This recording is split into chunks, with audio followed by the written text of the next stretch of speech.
Bismillahirrahmanirrahim. Alhamdulillahirabbil alamin. Nahmaduhu wa nasta'inuhu wa nastaghfiruh. Wa na'udzu billahi min syururi anfusina wa min sayyiati a'malina. May yahdihillahu fala mudhillalah wa may yudlil falan tajida lahu waliyyan mursyida. Asyhadu an la ilaha illallah wahdahu la syarikalah wa asyhadu anna Muhammadan abduhu wa rasuluhu alladzi la nabiyya ba'dah. Faqala Allah Ta'ala fi kitabihil karim ba'da a'udzu billahi minasyaitonir rajim. Ya ayyuhalladzina amanu ittaqullaha haqqa tuqatih wa la tamutunna illa wa antum muslimun. Amma ba'du. Ikhwan fillah rahimakumullah. Terkhusus buat Ananda kelas 12 Albina Islamic Boarding School tahun pelajaran 2020-2021. Kaifahalukum, bagaimana kabarnya? Mudah-mudahan semuanya dalam keadaan sehat walafiat ya. Pertama-tama saya ingin menyampaikan syukur kepada Allah Subhanahu wa taala karena Allah Subhanahu wa taala dengan berbagai macam kenikmatan yang telah Allah berikan kepada kita, kembali kita bisa melakukan sebuah kegiatan belajar mengajar. Walaupun memang KBM yang sedang kita laksanakan saat ini berupa online, bukan berupa offline. Karena wabah pandemi corona belum selesai. Ikhwan fillah rahimakumullah. Kita berdoa kepada Allah Subhanahu wa taala, mudah-mudahan Allah mengangkat musibah ini, segera menghilangkan musibah ini, dan kemudian menormalkan kembali kehidupan kita. Malah mudah-mudahan memberikan banyak keberkahan dalam kehidupan kita setelah hilangnya pandemi ini. Ikhwan fillah rahimakumullah. Dan mudah-mudahan saya berharap secara pribadi sebagai seorang guru, sebagai seorang pendidik, mudah-mudahan ke depan atau mudah-mudahan pemerintah bisa lebih bijak dan lebih paham tentang konsep atau hakikat pendidikan yang sungguhnya. Saya berbicara hal ini karena beberapa hari yang lalu terdengar kabar terkait masalah keinginan Kementerian Pendidikan untuk mempatenkan belajar online. Saya secara pribadi sebagai seorang pendidik lagi mengatakan bahwasanya mudah-mudahan ini tidak terjadi. Karena khawatir inti dari sebuah proses pendidikan tidak akan terjadi. Kan kita apalagi ingin pendidikan karakter, ikhwan fillah. Sedangkan karakter tidak mungkin bisa dilaksanakan kalau tidak bersentuhan langsung. Kalaulah online akan dikatakan cukup atau bisa dikatakan cukup untuk sebuah pendidikan, Allah tidak akan mengutus nabinya. Allah nggak akan mengutus para rasul. Cukuplah Allah ngeluarin suara, selesai, orang-orang mendengar, langsung dikerjakan. Tapi enggak, ikhwan fillah rahimakumullah. Allah turunkan para nabi, Allah turunkan para rasul. Untuk apa? Membuktikan bahwasanya di antaranya KBM itu perlu di antaranya al-musahabah atau al-liqa, pertemuan, kebersamaan gitu, ikhwan fillah rahimakumullah. Ala kulli hal, barakallahu fikum. Mudah-mudahan Allah memberkati antum semua karena sudah berkenan untuk mendengarkan video ini. Baik, kita langsung saja barangkali ke tema kita, ke pembahasan kita. Untuk pertemuan pertama ini kita akan coba membahas, mengupas beberapa hal terkait masalah zakat. Mudah-mudahan waktu yang kita miliki sekitar 20 menit lah kurang lebih itu bisa menuntaskan sebuah masalah terkait makna zakat dan tentang hukum zakat. Walaupun barangkali teman-teman semua sudah pernah mendengar materi ini, malah mungkin teman-teman ada yang sudah pernah mengamalkan tema kita atau materi kita, zakat. Baik mungkin ya dengan zakat fitri kan begitu. Tapi mudah-mudahan teman-teman tetap berkenan untuk mendengarkan kajian ini karena pengulangan itu merupakan sebuah perkara yang sangat dianjurkan dalam Islam. Allah mengatakan fadzakir fa inna dzikra tanfa'ul mu'minin, berikanlah peringatan karena memberikan peringatan atau mengulang sebuah informasi itu akan bermanfaat bagi orang beriman. Bukankah hafalan kita makin kuat ketika kita ulang-ulang apa yang sudah kita hafal? Maka begitu pula peringatan yang diulang-ulang, ikhwan fillah, maka jangan bosan. Makanya mudah-mudahan nanti setelah saya menyampaikan ini, pengetahuan yang sudah ikhwan faham semua menjadi lebih hebat, lebih kuat Atau barangkali ada yang lupa menjadi ingat kembali. Atau mudah-mudahan nanti ada informasi-informasi baru yang saya sampaikan yang bisa menambah wawasan ikhwah semua dimanapun antum berada. Taib, ikhwana fillah rahimakumullah, az-zakah. Pertama kita berbicara masalah pengertiannya, maknanya. Dan seperti biasa, untuk makna sebuah istilah itu ada dua. Dari sisi bahasanya, dari sisi syar'inya atau pengertian istilahnya. Zakat, ikhwana fillah rahimakumullah, secara bahasa memiliki beragam makna. Sampai ada mengatakan 4 atau 5 malah lebih dari makna itu. Namun diantaranya kita ingin menyimpulkan, ada yang mengatakan zakat punya makna secara bahasa adalah an-nama'u atau ar-ray'u atau az-ziyadatu. Yang ketiga kata ini punya arti bertambah atau tumbuh. Dari mana kita mengambil zakat punya makna tambah atau bertumbuh gitu? Di antaranya istilah zakat digunakan oleh Ali bin Abi Thalib dalam sebuah ungkapannya ketika beliau mengatakan al-ilmu yazku bil infaqi. Ilmu itu kata beliau akan bertambah dengan diinfakkan. Maksudnya dengan dijelaskan, maksudnya dengan disampaikan kepada orang lain. Ketika beliau mengungkapkan bertambah itu menggunakan kalimat yazku, fi'il mudhari dari fi'il madi yang keluar kata zakat daripadanya. Ikhwan fillah rahimakumullah. Ini makna yang bertambah, yang pertama afwan, bertambah atau tumbuh.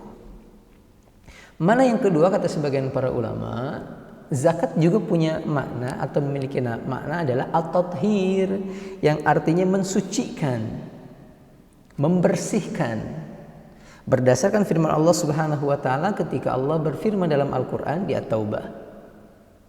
Allah berfirman, ba'da a'udzu billahi minasyaitonir rajim, khudh min amwalihim shadaqatan tutahhiruhum wa tuzakkihim biha wa shalli 'alaihim innas salataka sakanul lahum, kata Allah. Allah berfirman kepada Nabi Muhammad sallallahu alaihi wasallam, khudh, Muhammad ambil apa? Min amwalihim, dari harta orang-orang beriman. Shadaqatan, sebagai bentuk sedekah.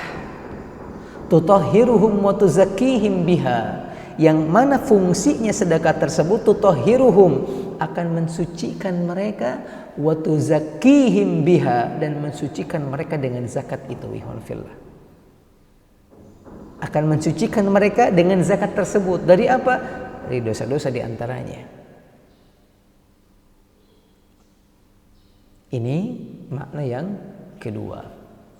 Makna yang ketiga kata sebagian para ulama, zakat punya makna as-shalah, yang artinya lebih baik. Berdasarkan firman Allah ketika Allah mengungkapkan atau menceritakan pernyataan Khidir alaihi salam ke Nabi Musa alaihi salam ketika Nabi Musa belajar kepada beliau. Kita sama-sama tahu ketika Nabi Musa mencari ilmu kepada Khidir alaihi salam, kemudian terjadi beberapa kejadian yang membuat heran Nabi Musa. Di antaranya Nabi Khidir membunuh seorang anak kecil. Ketika Nabi Khidir menjelaskan kenapa membunuh anak tersebut, Nabi Khidir mengatakan fa'aradna an yubdilahuma rabbuhuma khairan minhu zakata. Kami menginginkan dengan dibunuhnya anak tersebut, Allah mengganti buat kedua orang tua anak itu anak yang lebih baik, zakatan, yang lebih salih. Dan riwayat menyebutkan betul. Nanti kemudian sang istri hamil kembali dan lahir seorang anak yang luar biasa, lebih salih, lebih baik daripada anak yang sebelumnya diperintahkan oleh Allah untuk dibunuh oleh Nabi Khidir alaihissalam. Ini mana yang ketiga, ikhwan fillah rahimakumullah. Jadi bisa sekali lagi bertambah atau tumbuh, atau juga bisa mensucikan maknanya, atau juga bisa tadi makna yang ketiga, baik atau lebih baik. Ini makna zakah secara bahasa. Apa kaitannya mana bahasa ini dengan zakat itu sendiri? Maka kaitannya sangat banyak, sangat jelas ada gitu. Jadi walaupun nanti dalam prakteknya zakat merupakan sebuah perkara proses mengeluarkan sejumlah uang, apa hubungan dengan kemudian yang bermakna bertumbuh atau nambah gitu? Maka di antara korelasinya adalah dengan mengeluarkan zakat orang bisa bertambah hartanya. Orang bisa bertambah keberkahan dari harta yang dia milikinya. Makanya Nabi mengatakan mana qasad sadaqatun min mal, tidak akan berkurang kata Nabi. Harta yang disedekahkan dia.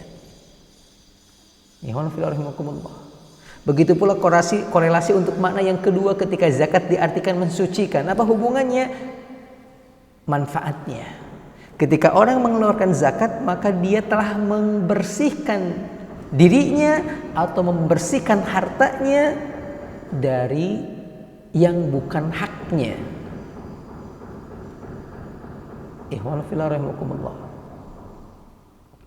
Kemudian ketika korelasi juga yang ketiga diartikan dengan yang lebih baik. Tentunya orang yang melakukan zakat insya Allah akan bertambah keimanannya, bertambah ketakwaannya karena zakat bagian dari ibadah. Dan ketika itu pula, ketika bertambah imannya akan bertambah baik jiwanya. Ini kalau seandainya muncul pertanyaannya, apa korelasinya zakat dengan membersihkan diri, zakat dengan bertambah? Itu diantaranya ikhwanu fillah rahimakumullah.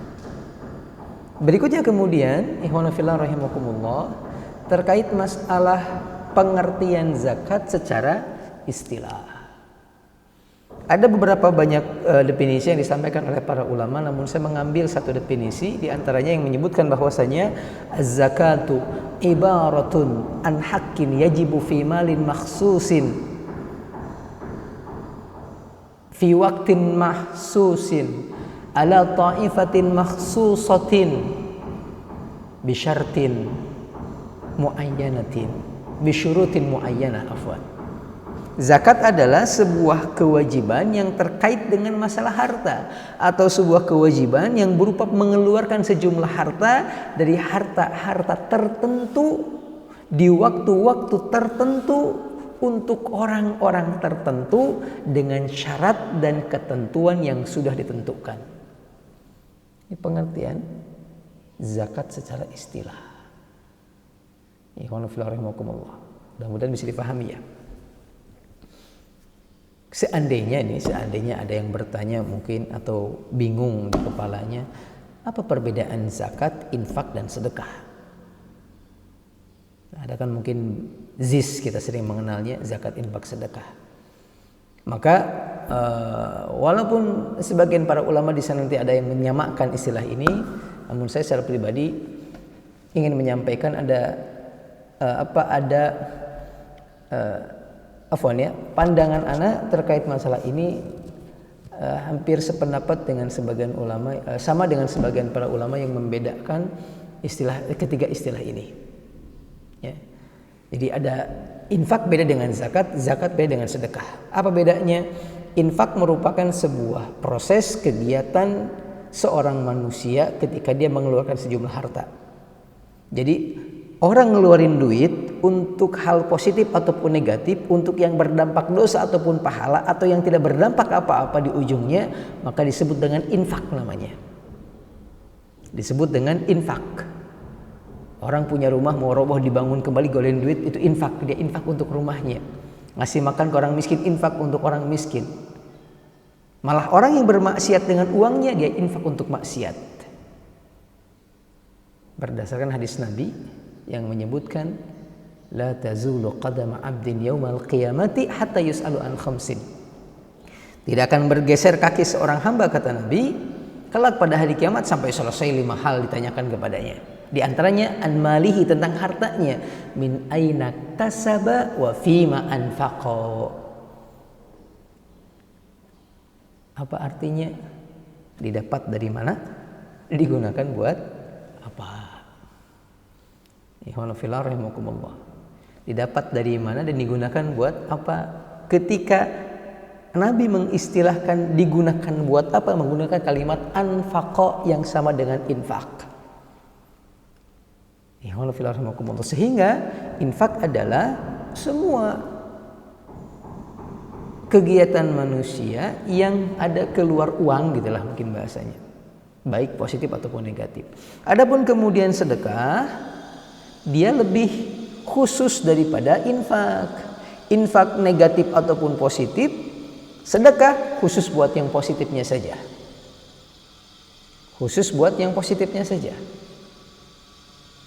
Malah infak bukan cuman sebuah kegiatan-kegiatan yang bersifat mengeluarkan uang, tapi selain itu pun lalu kemudian ada tujuan untuk membahagiakan orang lain atau membahagiakan dirinya sendiri, itu juga bisa masuk dalam kategori infak. Makanya Nabi mengatakan tabassumuka fi wajhi ahika sadaqah. Apa itu dikatakan sedekah? Senyum engkau kepada saudaramu bagian dari sedekah. Imatatul ada anit tariqi sadaqah, engkau buang duri dari jalan juga bagian sedekah. Malah kata Nabi fi budi ahadikum sadaqah, di kemaluan engkau juga ada sedekahnya. Kenapa? Karena dengan 3 hal itu ada satu tujuan. Apa diantaranya? Membahagiakan orang lain. Apa diantaranya? Membahagiakan diri kita sendiri. Ikhwan fillah rahimakumullah. Ini sedekah. Ya, jadi sedekah adalah semua kegiatan manusia yang diantara tujuannya adalah membahagiakan orang lain atau dirinya sendiri. Adapun zakat, sebagaimana di definisi yang tadi kita sampaikan, dia adalah sebuah kewajiban yang terkait dengan harta tertentu, dikeluarkan dengan jumlah tertentu, diberikan kepada orang tertentu dengan ketentuan dan syarat yang tertentu. Jadi dia lebih khusus. Jadi ketika kita mengeluarkan sejumlah uang atau makanan bungkus, nasi bungkus kepada orang miskin gitu ya, 1 bungkus 1 orang, itu belum tentu dikatakan zakat. Malah bisa jadi bukan bagian dari zakat gitu. Tapi bisa dikatakan sedekah. Tapi ketika orang kemudian mengeluarkan lebih besar daripada itu, contoh dia ngasih beberapa ekor kambing kepada seorang fakir miskin, maka dia bisa dikatakan sebagai sedekah. Kenapa? Karena ada nanti kategori terkait masalah ini. Wa rahimakumullah. Ini poin yang terkait masalah pengertian zakat secara istilah. Wa rahimakumullah. Terkait masalah hukum, bagaimana hukum zakat?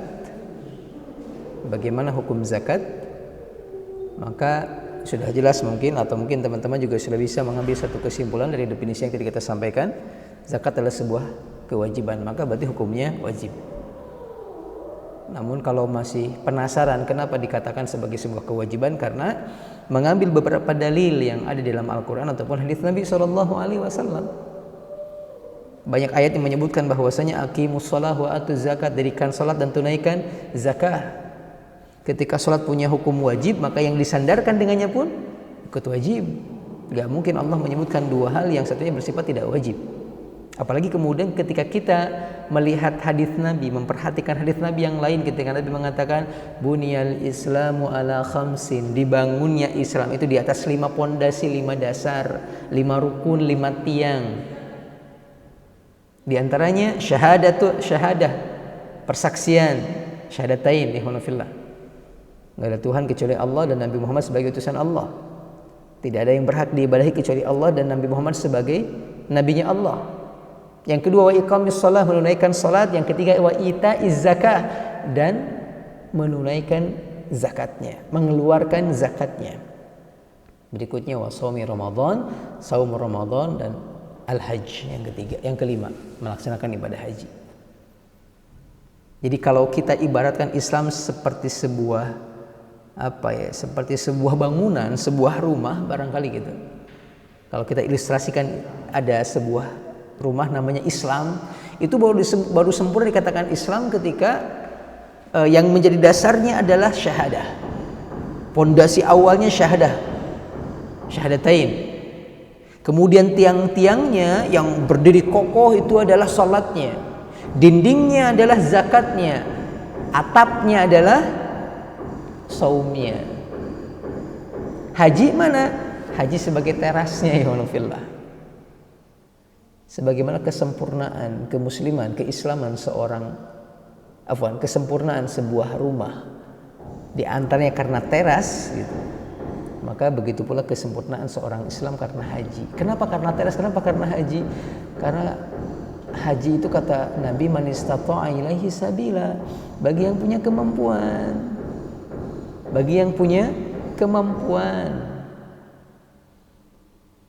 Bagi yang punya kemampuan. Dan teras halaman begitu yang terjadi saat ini. Banyak orang punya rumah nggak punya teras. Allahul musta'an wa rahimakumullah. Ini dua hal ikhwan fillah dalam pertemuan pertama ini, mudah-mudahan bermanfaat.